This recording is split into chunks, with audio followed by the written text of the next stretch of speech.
नमस्कार मित्रों। आज हम जिस कविता पे चर्चा करने के लिए एकत्र हुए हैं, यह कविता राम की शक्ति पूजा हिंदी साहित्य की एक प्रतिनिधि रचना है और निसंकोच कहा जा सकता है कि विगत 1000 साल के हिंदी साहित्य में यदि प्रतिनिधि रचनाओं को संकलित करना हो तो निसंकोच राम की शक्ति पूजा उनमें से एक रचना होगी। इसके लोकप्रिय होने का, महत्वपूर्ण होने का एक बड़ा कारण तो यह है कि यह कविता भारतीय समाज के चिरनायक, जनरंजक, मर्यादा पुरुषोत्तम राम के जीवन पे अवलंबित है। और एक दूसरा बड़ा कारण यह है कि यह कविता अत्यंत ही आधुनिक भावबोध से लिखी गई है। अ, राम की शक्ति पूजा के राम एक आधुनिक मनुष्य की तरह संशय में पड़ते हैं, आर्तनाद करते हैं और अपनी क्षमताओं को लेके संदेह करते हैं और फिर दृढ़ता के साथ समर में कूदते हैं और विजित होते हैं। तो ये एक आधुनिक मनुष्य को बहुत प्रेरित करती है। मध्यम वर्गीय नायक को, मध्यम वर्गीय व्यक्ति को अत्यंत ही प्रेरित करती है। जब हम तुलसीदास के राम की बात करते हैं तो वो दैवीय नज़र आते हैं और रामचरितमानस में बहुत ही कम ऐसे स्थल हैं जहाँ वो मनुष्य रूप में हैं और वो स्थल सबसे सुंदर बन पड़े हैं, जैसे सुंदरकांड। सुंदरकांड में अपने विरह का वर्णन करते हुए राम एक मनुष्य रूप में उपस्थित हैं। वो कहते हैं कि कहिउ राम वियोग तब सीता, मोह कहु सकल भय विपरीता। नव तरु किसलय मनो कृसाना, काल निसासम निसिससि भानु। तो उसमें वो उस रूप में आर्तनाद कर रहे हैं जैसे एक मनुष्य करता है। यहाँ राम की शक्ति पूजा के राम भी कहते हैं कि दिख जीवन का जो पाता ही आया विरोध, दिख साधन जिसके लिए सदाई किया शोध, जानकी हाय उद्धार प्रिया कहो था। तो इस रूप में वो एक सरल हृदय को, एक पाठक को झकझोर देते हैं। तो एक तो संशय इस राम की शक्ति पूजा में राम का केंद्रीय पात्र है। यहाँ एक चीज और याद आई, संशय की एक रात एक और हिंदी की प्रमुख कविता है नरेश मेहता जी की। नायक इसके भी राम है और संशय की रात के जो नायक राम है उनका संशय समष्टिगत है। वो इसको लेकर के चिंतित हैं, इसको लेकर संशय द्वंद्व में है कि युद्ध की अर्थवत्ता कहाँ क्या है। और जो राम की शक्ति पूजा के राम है उनका जो द्वंद्व है वो उनके व्यक्तिगत जीवन को लेकर के है कि जानकी हाय उद्धार प्रिया का होता। तो ये व्यक्तिपरकता इस कविता को छायावादी बनाती है। हम थोड़ी सी छायावाद पे बात करेंगे, हमारा अभिप्रेत तो नहीं है परंतु रचना छायावाद की, इसलिए थोड़ी सी बात हम छायावाद पे करते चलेंगे। छायावाद में स्वच्छंदतावाद और रहस्यवाद को जोड़ दिया जाता है। हालांकि रहस्यवाद हिंदी कविता के अंदर मध्यकाल के संत काव्य परंपरा से ही मिलता है और स्वच्छंदतावाद एक सीमित दृष्टिबोध की कविताएं थी जो कहना चाहिए कि औद्योगिक नगरीय जनाकीर्ण समाज के विरुद्ध पैदा हुई थी और पश्चिम से रोमांटिसिज्म से वेस्ट के से ज़्यादा प्रभावित थी। जिसमें वर्ड्सवर्थ हैं जो कहते हैं कि the world is too much with us, और उसी के तर्ज के ऊपर श्रीधर पाठक, राम नरेश त्रिपाठी इत्यादि काव्यक्रम करते हैं। तो ये छायावाद जो है वो उससे ज़्यादा कहना चाहिए कि गहन एक काव्य प्रवृत्ति है जिसमें व्यक्तिपरकता यानी अपने निजी जीवन के दुख सुख और उसको व्यक्त करने के लिए जो व्यंजना शैली है वो अन्योक्ति प्रधान है, क्योंकि बहुत स्पष्ट कवि अपनी बात कहने में संकोच कर रहा है। ये दो प्रमुख विशेषता हैं, तथ्य के अंदर व्यक्तिपरकता और शिल्प के अंदर अन्योक्ति प्रदान। ये कविता मैंने यहाँ इसलिए आपको दिखाने के लिए रखी है कि यह छायावादी कविता नहीं है, ये इतिवृत्तात्मक या विवरण प्रधान कविता है जो द्विविध युगीन काव्य परंपरा की एक प्रमुख पहचान है। ये राष्ट्रकवि मैथिली शरण गुप्त की रचना है। आहा ग्राम में जीवन भी क्या है, क्यों न इसे सबका मन चाहे, थोड़े में निर्वाह यहाँ है, ऐसी सुविधा और कहाँ है, शुद्ध तय सपाट बयानी है। इसके बरक्स यदि हम छायावादी कविता को देखें, ये छायावाद की प्रारंभिक रचना है। आंसू आप जानते हैं प्रसाद जी की रचना। पतझड़ था झाड़ खड़े थे सूखी सी फुलवारी में, किसलय नव कुसुम बिछाकर आए तुम इस क्यारी में, जका जकोर गर्दन था बिजली थी नीरद माला, आकर शून्य हृदय पर आ सबने डेरा डाला। तो इसमें ये जो फुलवारी है वो हृदय है। अप्रस्तुत विधान से ये क्या है? हृदय है। या पाकर शून्य गगन को, तो वो आकाश नहीं है जिसके अंदर बिजली चमक रही है, वो भी हृदय है। तो अप्रस्तुत विधान या अन्योक्ति इसके खास पहचान है छायावाद की। 1918 से 36 प्रमुख रचना काल है छायावाद का। हम आगे बढ़ते हैं। छायावाद के चार चार प्रमुख हस्ताक्षर है। प्रसाद जो प्रवर्तक हैं, पंत है, निराला है और महादेवी वर्मा। ये चार प्रमुख हस्ताक्षर हैं। इनमें निराला उनका का जो रचना वितान है वो ज्यादा विस्तीर्ण है। वो छायावाद में कवि कर्म शुरू करते हैं और प्रयोगवाद तक जाते हैं, नवगीत तक जाते हैं। आज की हमारी रचना के रचनाकार। एक और जो प्रमुख विशेषता है इसकी छायावाद की, वो खड़ी बोली में परिनिष्ठित भाषा का प्रयोग है। वो इसकी एक और खास विशेषता मानी जा सकती है। ये हिमाद्रि तुंग संग से प्रबुद्ध शुद्ध भारती स्वयं प्रभा समुज्ज्वला स्वतंत्रता पुकारती, ये प्रसाद के चंद्रगुप्त नाटक से लिया गया है, जिसमें कार्नेलिया इसको गाती है। और आप देख रहे हैं कि जिस तरह की भाषा है वो अत्यंत ही तत्सम बहुला है। हम 1916 में लिखित जूही की कली की बात करें, ये हमारे कवि निराला की पहली रचना है। तो उसमें भी इसी तरह के तत्सम बहुला शब्दावली है। विजन वन वल्लरी पर सोती थी सुहाग भरी, स्नेह स्वप्न भग्न अमल कोमल तरो तरणी जूही की कली। तो एक और जो विशेषता है वो इसकी तत्सम बहुलता है। हमारे कवि सूर्यकांत त्रिपाठी निराला पे आते हैं। जीवन काल उनका 1899 से 1961 है। बसंत पंचमी के दिन जन्मे थे।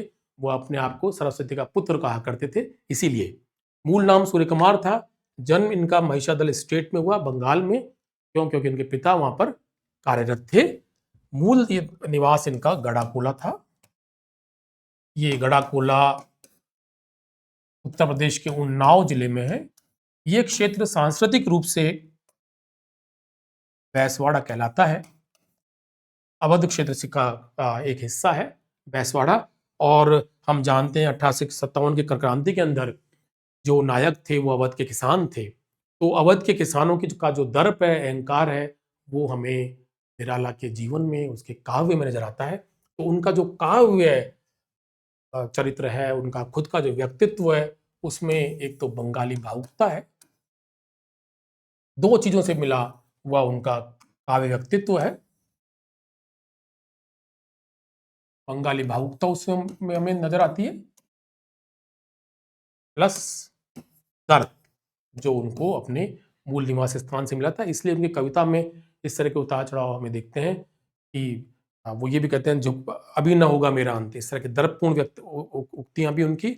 और ये भी कहते हैं कि देख रहा हूं आ रही है मेरे दिवस की सांझ बेला, रही निर्जर बह गया है। तो वो दोनों हमें इनकी रचना में, इनके कवि व्यक्तित्व में नजर आता है। इनकी रचनाओं पे एक बार दृष्टिपात कर लें। पहली रचना उनकी जूही की कली थी, जिस पर भी हम थोड़ा बात कर रहे थे। इसको जन्मभूमि की वंदना को उन पे जिन्होंने बहुत बड़ा काम किया, रामविलास शर्मा जी, उन्होंने इनकी जन्मभूमि की रचना को पहली रचना माना है। ये प्रभा में छपी थी। रामविलास शर्मा जी के अनुसार जन्मभूमि की वंदना निराला जी की पहली काव्य रचना है।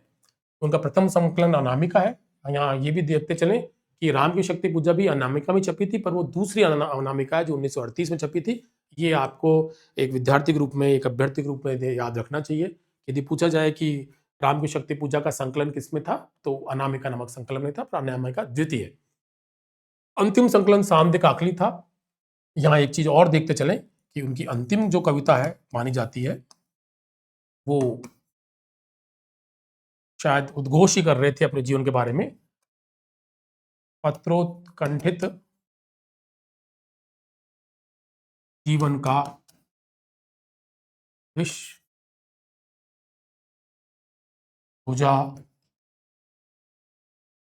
हुआ है। ये उनकी अंतिम कविता है, पत्रोत्कंठित जीवन का विष बुझा हुआ है। समन्वय मतवाला जैसे अखबारों का संपादन किया। सुधा में भी उन्होंने काम किया। इसका संपादन तो नहीं किया था, इसमें काम किया था उन्होंने। तो जीवन भर वो लेखनी कर्म के ऊपर ही आवृत रहे और इसीलिए ही उन्होंने सरोज स्मृति में लिखा भी है कि मैं अर्थोपाय के अंदर असहाय रहा।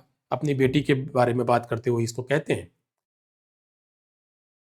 निराला को वस्तु और शिल्प दोनों दृष्टियों से विस्तीर्ण वितान का कवि कहा जाता है। जैसा कि हम पहले भी चर्चा कर आए हैं कि जिन्होंने छायावाद से अपनी यात्रा शुरू की थी वो प्रयोगवाद तक गई, जहां उनकी एक रचना जूही की कली है, शुद्ध छायावादी रचना है। वहीं बादल राग,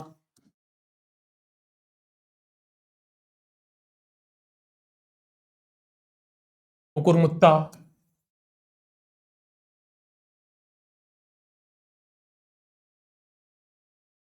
प्रगति प्रगतिवादी दृष्टि नजर आती है कुकुरमुत्ता में हमें। वह तोड़ती पत्थर मैंने देखा इलाहाबाद के पथ पर, वो भी एक कविता मुझे याद आ रही है। उसमें भी अत्यंत ही प्रगतिवादी दृष्टि उनकी दिखाई पड़ती है। हिंदी में मुक्त छंद के प्रवर्तक थे, जिसको रबड़ छंद कहा जाता है, क्योंकि उनका छंद जो है काव्य के एक पद के अंदर पूरा होता जरूरी नहीं था। जूही की कली के में भी हम देखते हैं तो विजन मन वल्लरी पर पहले पंक्ति है, सोती थी सुहाग भरी स्नेह स्वप्न भग्न, ये थी दूसरी पंक्ति है, अमल कोमल तरु तरणी जूही की कली। तो आ, अपने भाव के हिसाब से और लय के हिसाब से छंद जो है वो अतिक्रमण कर जाता था लाइन का, इसलिए उसको रबड़ छंद भी कहा गया है। इनके बारे में कुछ उक्तियां हैं कि निराला के काव्य का मूल तत्व बुद्धि है, नंद दुलारे वाजपेयी ने कहा। क्रांतिकारी तत्व बच्चन सिंह ने कहा, जिन्होंने इनकी जीवनी भी लिखी। और सांस्कृतिक मूल्यों की अभिव्यक्ति है निराला का काव्य, शिवदान सिंह चौहान ने कहा। तो उसमें यदि हम देखें तो यमुना के प्रति तुलसीदास, उनकी ऐसी लंबी कविताएं हैं जिनमें भारत का सांस्कृतिक जीवन दिखाई पड़ता है, दृष्टिगोचर होता है। अब हम अपनी आज की चर्चा के मुख्य विषय पे आते हैं, राम की शक्ति पूजा। तो ये कविता जो है, इसको आधुनिक हिंदी कविता की शिरोमणि रचना कहने के बहुत से कार्य कारण हैं। पथ्य में, शिल्प में तो एक बड़ा कारण है ही। इसके अतिरिक्त यह भी है कि इसमें कई नए विधान हमें नजर आते हैं। पर पहले तो थोड़ी सी हम परोक्षोपयोगी बात कर लेते हैं। ये रचना राम की शक्ति पूजा 1936 में छपी थी दैनिक भारत में, जिसके संपादक थे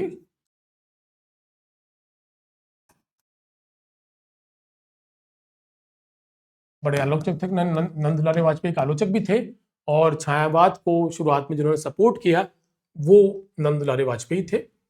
1938 में ये अनामिका नामक संकलन के अंदर आई थी, और इसमें 312 पंक्तियां हैं, 11 अनुच्छेद हैं। अनुच्छेद अनामिका के पहले संस्करण में तो थे, जब पहली बार 1938 में प्रकाशित हुई, बाद में वो अनुच्छेद हटा दिए गए थे। और अभी जो राजकुंज से निराला रचनावली छपी है, उसमें पुनः ये 11 अनुच्छेदों के अंदर कविता दी गई है। ये कुछ परीक्षा उपयोगी जानकारियां हैं, इन पे अक्सर सवाल पूछे जाते हैं। जो एक बड़ी इस कविता को लेकर के विवाद भी हुआ, वो इसकी ओज शुरुआती पंक्तियों को लेकर हुआ, जो बहुत ओजपूर्ण थी। परंतु ये माना गया कि इन पंक्तियों का क्या औचित्य है कविता में। रवि हुआ अस्त ज्योति के पथ पर लिखा, अमर रह गया राम रावण का अपराजी समर, तीक्ष्ण शर विधृत क्षिप्र कर वेग प्रखर शत शेल समरण नील नभ गर्जित स्वर। तो ये जो 16, ये जो 2 पंक्तियां जिसमें युद्ध के बारे में संदर्भित किया गया, और ये 16 पंक्ति जिनमें युद्ध का वर्णन है, ये कुछ ऐसा था कि जिसको लेकर के थोड़ा सा हिंदी जगत के अंदर विवाद भी रहा। अब हम उन 11 अनुच्छेदों की बात करते हैं जो इस कविता में है। तो इससे कविता के बारे में, कविता की थीम पे भी थोड़ा सा प्रकाश पड़ जाएगा। तो पहला, राम की परिजय, इस यदि मैं कोई प्रतिनिधि रचना इसमें लाइन कहूँ तो, रावण प्रहार दुर्वार विकल नवानर नरबर। तो ये वो उन 16 पंक्तियों में आता है जहाँ राम की पराजय का जिक्र है। ये पहला अनुच्छेद है, शिविर में राम की चिंता। तो उतरा जो दुर्गम पर्वत पे नैशांधकार की, जिस तरह से निशा का अंधकार छा जाता है, वैसे राम जटाजूट से उसी रूप में दिखाई पड़ रहे हैं। राम का अंतर्द्वंद, स्थिर राघव को हिला रहा फिर संशय, और जय रह उठता जग जीवन में रावण जय भय। आगे की कविता की पंक्ति है, तो ये तीसरा अनुच्छेद है जिसमें उनका ये अंतर्द्वंद है कि मैं जीत पाऊंगा कि नहीं। हनुमान का ऊर्ध्वगमन, जब राम की आंखों में आंसू देखते हैं तो हनुमान यश्रु राम के आते ही मन में विचार उद्वेल उठा शक्ति खेल सागर अपार, तो राम ऊपर की ओर महाआकाश को ग्रसित करने चले जाते हैं क्योंकि वहां देवी का वास है। इसके पश्चात वो तो एक फैंटेसी है। इसके पश्चात जो अगला अनुच्छेद है, विभीषण की मंत्रणा है, वो राम को इस तरह से विमन देख करके सलाह देते हैं और कहते हैं कि रघुकुल गौरव लघु हो जा रहे तुम एक क्षण, तुम फेर रहे हो हस्त जानकी से निर्दय। ये नेक्स्ट है। इसके बाद जामुन सलाह देते हैं कि शक्ति की करो मौलिक कल्पना, करो पूजन, छोड़ दो रघुनंदन युद्ध जब तक न हो शक्ति। राम का निश्चय है कि वो जामुन की सलाह मान करके आराधना के अंदर जुट जाते हैं। फिर आराधना है, फिर पद्म हरण प्रसंग है जिसमें वो कहते हैं कि दिग जीवन का जो पाता ही आया विरोध, दिग साधन जिसके लिए सदाई किया शोध, जान की हाय उद्धार प्रिया का हो न सका। उसके उपरांत वो अपना नेत्र प्रस्तुत करने को देवी को एक 108वें कमल के रूप में देने के लिए उद्यत हो जाते हैं, वो है। और फिर वर प्राप्ति है जिसमें देवी कहती है कि होगी जय हे पुरुषोत्तम नवीन, महाशक्ति राम के वदन में हुई लीन। तो इस प्रकार इन 11 अनुच्छेदों में ये कविता है। कविता को हम थोड़ा सा यदि कविता के कथ्य को देखें तो राम रावण का युद्ध हो रहा है और युद्ध की समाप्ति पे उस दिन ये प्रतीत होता है कि राम की सेना हारी है और वो बड़े निराशा से लौट रहे हैं। उसके पश्चात वो शिविर के अंदर आते हैं और वहाँ चर्चा करते हैं। तो राम ये देख करके कि युद्ध को जीतना मुश्किल होता जा रहा है, उनको सीता की याद आती है विदेह के जनक की वाटिका के अंदर, और पुनः वो उत्साह से भर जाते हैं इसको देख याद करके। परंतु फिर उनके मन में संशय छा जाता है, उनको याद आता है कि देवी तो रावण के साथ है और ये युद्ध जीतना तो कदापि संभव नहीं है, और उनकी आंखों से आंसू गिरते हैं। हनुमान जब ये देखते हैं, बीच में एक विषयांतर कवि ने किया है कि यहाँ हनुमान की एक फैंटेसी उन्होंने प्रस्तुत की है कि हनुमान ये देख के कि राम की आंखों में आंसू आ रहे हैं, महाकाश को ग्रसित करने को उड़ जाते हैं आकाश में, क्योंकि वहाँ देवी का वास है, वो जो रावण के साथ युद्ध में सम्मिलित हैं। वहाँ अंजना की के डांटने पे वो वापस लौट आते हैं। इसके पश्चात राम को इस प्रकार विषादग्रस्त देख करके विभीषण उन्हें सलाह देते हैं, उन्हें उकसाते भी हैं कि आया जब मिलन समय तुम फेर रहे हो हस्त जानकी से निर्दय। और रावण जो है जिसने मुझको राम पादे प्रहार से निकाला था, वो फिर सीता को तंग करेगा। और अंत में और उकसाने के लिए कहते हैं कि मैं बना लंकापति राघव धिक केवल धिक, कि धिक्कार है तुमने मुझे लंकापति कह दिया था, पर मैं कैसे बनूंगा। इसके पश्चात जामवन जो सबसे ज्यादा स्थिर बुद्धि बताए गए हैं कविता में, वो राम को सलाह देते हैं कि तुम शक्ति की मौलिक कल्पना करो और तब तक जब तक शक्ति सिद्ध न हो युद्ध छोड़ दो। इस सलाह को मान करके राम शक्ति की पूजा में लग जाते हैं। वो नवदा भक्ति की शक्ति भी पूजा भी है जिसमें वो पहले अर्चना करते हैं, नाम स्मरण करते हैं, और यौगिक जो है भक्ति भी है, क्या कहना चाहिए कि यौगिक पूजा भी है जिसमें वो अंतरतल में उतरते हैं और जो है कुंडलिनी उत्थापन के जरिए सहस्त्राधार तक पहुंचने का प्रयास करते हैं। निराला के ऊपर जैसे कि हम पहले भी चर्चा कर आए हैं कि बंगाली भावुकता का प्रभाव था और बंगाली वेदांत का प्रभाव भी था, जिसके बड़े हस्ताक्षर विवेकानंद थे और विवेकानंद के आश्रम में उन्होंने कुछ काम भी किया था। तो उन्होंने राम की जो शक्ति संधान का जो प्रकरण है उसमें उनको कुंडलिनी उत्थापन करके अपने आत्मबल को जगाने वाला संदर्भित किया है। तो वो कुंडलिनी उत्थापन के जरिए सहस्त्राधार तक पहुंचने का प्रयास करते हैं और वहीं देवी उनकी परीक्षा को लेने के लिए 108वां कमल ले जाती हैं। और जब वो सहस्त्राधार पार करने को होते हैं 108वां कमल चढ़ाने के बाद, तब उन्हें ज्ञात होता है कि 108वां कमल तो है ही नहीं। और वो ये याद करके कि कहती थी माँ मुझे सदा राजीव नयन, दो नील कमल है शेष अभी है पुनः शरण, पूरा करता हूँ देकर मात एक नयन। वो एक अपना नयन उद्यत हो जाते हैं देने के लिए, क्यों? क्योंकि वो तो नील कमल के समान ही है। और वहीं देवी प्रकट होती हैं और उनको आशीर्वाद देती हैं और उनमें लीन हो जाती हैं। देवी उन्हीं में समा जाती हैं। इस तरह से ये आधुनिक कल्पना भी है, ये आधुनिक परिकल्पना भी है कि शक्ति हमारे अंदर ही होती है। इस प्रकार ये कविता पूर्ण होती है। कविता में 3 सोपान है, जैसे कि हम चर्चा कर रहे हैं, स्मृति संचारी से आज लड़े युद्ध का वर्णन और कल के युद्ध की रणनीति जो वो शिविर में बनाते हैं। 8 दिवस की पूजा और फिर फलागम। 3 प्रमुख पात्र हैं क्योंकि इन्हीं में संवाद है। हनुमान है, लक्ष्मण तो पूरी तरह नेपथ्य में और हनुमान के भी कोई संवाद नहीं है। तो ये 3 पात्र प्रमुख हैं, 3 स्थल हैं। सुबेल पर्वत, जहाँ ये मंत्रणा चल रही है। उससे पहले युद्ध स्थल, जहाँ युद्ध हुआ है, ये सुबेल पर्वत, और तीसरा त्रिकूट पर्वत, जहाँ राम आराधना करते हैं। तो इसमें इन तीनों को संदर्भित किया जाए तो एक तरह का संकलन त्रय भी इस कविता में नियोजित होता है। इसके कथा सूत्रों पे अक्सर प्रश्न भी आ जाते हैं। तो कथा सूत्र 3 ग्रंथों से, 3 रचनाओं से लिए गए हैं। देवी भागवत में भी इस प्रकार की कथा है, क्योंकि देवी भागवत या शिव महिम स्त्रोत कहा जाए तो इसमें देवी भागवत में देवी की महात्म्य है और शिव महिम स्त्रोत के अंदर शिव जी की महिमा का बखान है। तो कथा रूप भी इस रूप से बना हुआ है। देवी भागवत में कथा इस प्रकार से है कि किष्किंध्या कांड में ही ये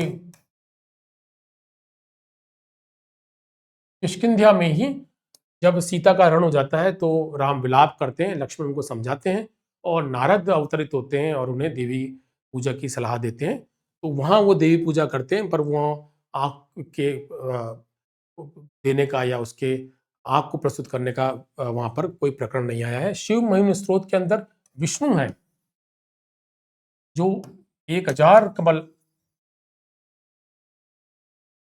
शिव को अर्पित करते हैं।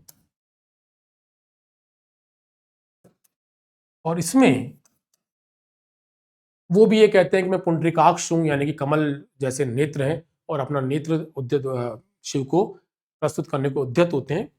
इसका मूल या कहना चाहिए कि प्रधान जो उपजीव्य है, जहाँ से रचना राम की शक्ति पूजा प्रेरणा लेती है या कथासूत्र लेती है, वो कृतिवास है कि रामायण है। कृतिवास एक बंगला लेखक थे, जिन्होंने तुलसीदास से भी करीब 100 वर्ष पहले राम को आधारित बना करके ये रचना लिखी थी, रामायण लिखी थी। उसमें लगभग कथा सूत्र वो है जो राम की शक्ति पूजा में निराला ने लिया है। यहाँ निराला, यहाँ जो राम है वो युद्धरत हैं और वहीं रावण युद्ध के भूमि में ही देवी को की आराधना करते हैं और देवी उनको अंक में ले लेती है, यानी कि उनको सहारा देती हैं, सपोर्ट करते हैं। ये देख करके प्रतिभास के रामायण के अनुसार राम विषाद में आ जाते हैं, शस्त्र फेंक देते हैं और विभीषण से कहते हैं अब ये युद्ध जितना संभव नहीं है। प्रतिभास के रामायण में ब्रह्मा अवतरित होते हैं और राम को सलाह देते हैं देवी की पूजा करने की, और राम एक मूर्ति बना करके देवी की पूजा करते हैं। देवी प्रकट होती हैं, आशीर्वाद देती हैं, अंतर्ध्यान हो जाती हैं। तो रचना के सूत्र यहाँ से लिया गया है, पर फिर भी कुछ मौलिक अंतर है। जैसे यहाँ जो जामवान है रामचरितमानस में राम की शक्ति पूजा में, जो राम को ये सलाह देते हैं पूजा करने की। दूसरी, यहाँ जो राम की शक्ति पूजा के अंदर जिस प्रकार की देवी आराधना राम ने की है, वो यौगिक भक्ति है। वो मूर्ति बना करके एक भक्ति उन्होंने या आराधना उन्होंने नहीं की है। तो एक और जो अंतर वो है ये है। तीसरा एक जो बड़ा अंतर है उसमें यह है कि देवी यहाँ अंतर्ध्यान नहीं होती, वो राम में ही विलीन हो जाती हैं। तो इस तरीके से कथासूत्र तो उन्होंने लिया, पर उसमें आधुनिक भावबोध निराला ने भरा है। अब इस कविता की समीक्षा जब होती है तो बहुत सी बातें होती हैं कि क्या कविता का जो है मूल प्रयोजन क्या है या कविता की भावभूमि क्या है। तो उसमें कुछ इसको मिथक प्रदान कहते हैं, या ये कह देते हैं कि ये देवी पूजा ही इसका मुख्य उद्देश्य है या उसकी महिमा का बखान ही इसका मुख्य उद्देश्य है। क्योंकि जो क्योंकि इस कविता की जब स्रोतों के ऊपर ज़्यादा अध्ययन किया जिन लोगों ने, उन्होंने ये मान लिया कि कविता का मूल प्रयोजन जो है देवी पूजा का बखान करना है। ये एक समस्या भी है कि जो हम कविता के स्रोतों पे बात करते हैं तो हमारे जो ध्यान है या उसी पे अटक जाता है, और ये आलोचक ये मानते हैं कि ये देवी पूजा की महिमा को गाने के लिए लिखी गई कविता है, पर वो पूरी तरह से सत्य नहीं है। एक और दृष्टि है जिसको हम सामाजिक दृष्टि कह देते हैं, इसमें ये माना जाता है कि इसका प्रयोजन जो था वो परिवेश की प्रेरणा से उपजा था और उस परिवेश में लोगों को प्रेरणा देने के लिए कविता लिखी गई। तो परिवेश की यदि हम बात करें तो 1936 में रचित ये कविता है और हमारा राष्ट्रीय आंदोलन के संदर्भ में इस बात को कुछ यूँ कहा जा सकता है कि उस समय वो अत्यंत शिथिल था। अ, सविनय अवज्ञा आंदोलन 1931-32 में समाप्त हो गया था। उसके बाद राष्ट्रीय आंदोलन में कोई हिलोर नहीं थी। नेहरू जी ने अपनी आत्मकथा में लिखा है कि हम एक अंधेरी सुरंग में हैं। सुभाष चंद्र बोस भी गांधी जी की आलोचना कर रहे हैं। कांग्रेस के अंदर भी ये देखा गया कि विभाजन हो गया और कांग्रेस सोशलिस्ट पार्टी 1934 में बनी। तो उस समय राष्ट्रीय आंदोलन के स्तर के ऊपर एक अत्यंत शिथिलता थी और यदि इस कविता को उस दृष्टि से, परिवेशगत दृष्टि से संदर्भित किया जाए, तो जो निराला हैं, वो शक्ति की मौलिक कल्पना करने की जो बात जामन से कहला रहे हैं, वो राष्ट्रीय आंदोलन में नवीन तत्वों के संधान का आह्वान कर रहे हैं। कुछ आलोचक ऐसा मानते हैं कि राष्ट्रीय आंदोलन में नवीन तत्वों का संधान करने के लिए या नवीन दृष्टि का संधान करने के लिए उन्होंने इस कविता को लिखा था। एक दृष्टि मनोवैज्ञानिक भी है, जो लेखक का, कवि का जीवन अध्ययन करती है और अधिकतर लोग ये कहते ही हैं कि निराला काव्य और उनका जीवन एक में एक है। उनके काव्य में उनका जीवन दिखता है, इस कविता में तो बहुत दिखता है। उससे 1 वर्ष पहले उन्होंने सरोज स्मृति लिखी थी, जिसमें भी ये शब्द आते हैं कि अ, दुखी जीवन की कथा रही क्या कहूँ, आज जो कही नहीं, धन्य मैं पिता निरर्थक था, कुछ भी तेरे हित करना था। तो उस तरह की लाइन हमें यहाँ भी नज़र आती है कि दिख जीवन का जो पाता ही आया विरोध। तो निराला के अपने जीवन के अंदर जो संघर्ष थे, उनका जो आत्मसंघर्ष था, उनका जो विरोध था, सरशेप व रणकौशल, वो भी लिखते हैं कि जो अन्य साहित्यकार हैं, संपादक हैं, उनका कैसा विरोध कर रहे थे। तो और यहाँ राम का विरोध, राम कहते ही हैं कि किस तरह से रावण का जो विरोध है, वो उनको जीवन में आगे बढ़ने नहीं दे रहा। तो ये इस दृष्टि से कुछ लोग इस कविता को निराला के का आत्मकथ्य भी मानते हैं। इन सब के बरक्स एक बात और जो यहाँ कही जा सकती है या मानी जा सकती है, वो ये है कि ये कविता पत्नी प्रेम की कविता भी है।